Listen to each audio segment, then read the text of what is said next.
বাজার থেকে চাল আনার পর চালের বস্তাগুলো আমরা ফেলে দিই, এতে বাড়ির নোংরা আবর্জনা ঢুকিয়ে নিয়ে সেগুলোকে ফেলে দিই, আমরা কোনো কাজেই লাগাই না।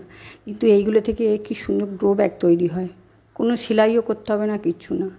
শুধু এটাকে সমান করে দিয়ে ঠিক দুটো সমান করে কেটে নিতে হবে, কারণ দুটো তৈরি করবো যখন দুটোকে সমান করেই করতে হবে।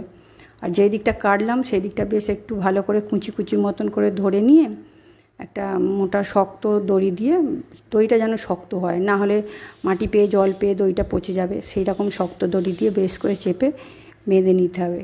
নিয়ে এটা উল্টিয়ে দাও, একটু উল্টিয়ে ভালো করে একটু নাও, নিয়ে তার মধ্যে একটু মাটি ভরে দাও। দেখো একদম গাছ বসানোর জন্য রেডি। এরমভাবে গাছের চারা নিয়ে বসিয়ে দিতে হবে, বসিয়ে দিলেই হয়ে যাবে।